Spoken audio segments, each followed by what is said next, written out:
Alam mo, itong taong to, no, itong magkakapatid na ito, bakit kaya?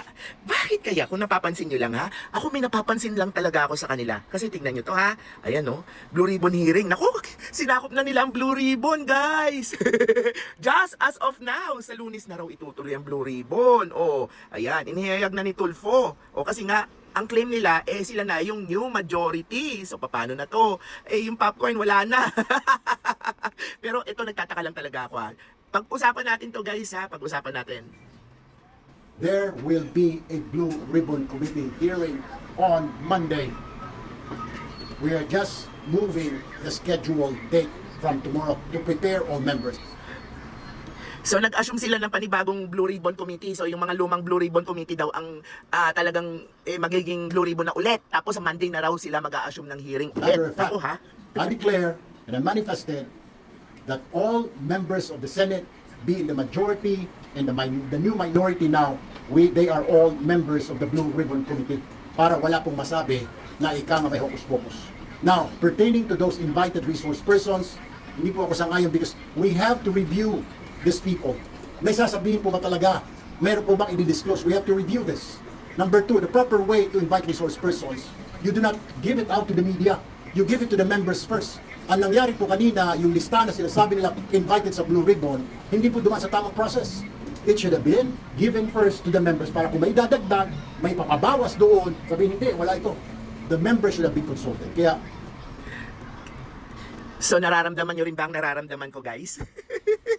Nadadaman nyo na ba? O di ba? Ito yan, napakita ko sa inyo ha, pakita ko sa inyo. So eto na nga, o di ba? Ang sabi ni PBBM, kaya minamadaling kunin ng Blue Ribbon Committee, yung dati ha, yung mga Duterte Black, hindi yung mga magnanakaw talaga ang imbestigahan, kundi ako. Talaga ang pakay ng mga yan para may dalhin sila, para may patalsikin ako sa pwesto hanggang mabswelto ang mga sangkot sa flood control scandal. Kasi kaibigan nila magkakasabwat, political na yan di pa ba halata? Wow, sir, coming from you. Kasi naman, Senator Marcoleta, bakit mo naman kasi sinabi yung mga yan? Yan, hinahamon ko si PBBM.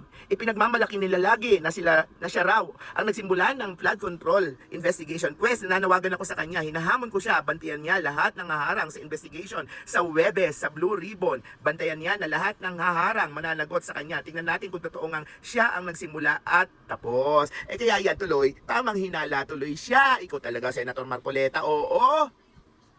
So by this guys, tignan nyo ha. Bakit nga kaya talaga ang ingay-ingay nila?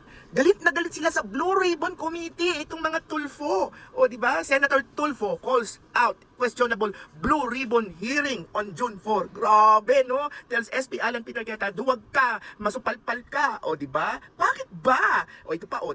Senate Rafi Tulfo sa Senate Blue Ribbon Committee, bastard yung committee na yan. Grabe, asar na asar sila. Naku, teka. Nakakahalata na ba kayo? Alam niyo na ba yung sinasabi ko? Eto na ha. Okay guys. Di ba gigil na gigil ang mga Tulfo? Grabe no?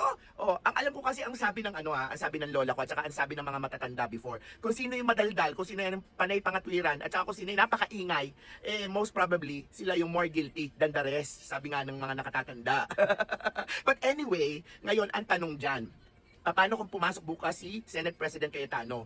So, pwede ba niyang ituloy yung Blue Ribbon niya as dating majority? Kasi kiniklaim nung kabila na sila na raw yung majority At meron daw raw silang Senate Pro Tempore o acting President na rin daw yung Pro Tempore nila Diba? So, sino ang masusunod? Si Cayetano o si Win Gatchalian? Yan ang, napakaraming usapin pa yan ngayon. Diyos ko day. Kahit tayo ngayon maguguluhan sa utak natin kung ano mangyayari bukas o yung mangyayari ba sa Lunes ang masusunod. Tignan natin ha. Popcorn na naman tayo. Ay, naku, Diyos ko. Palagay ko haharangin bukas ang mga ang mga Duterte Black na senators, hindi sila papapasukin. O kung ang sakasakali man, ibablock na yung mga witness sila, hindi na papupuntahin ng Senado. Nako.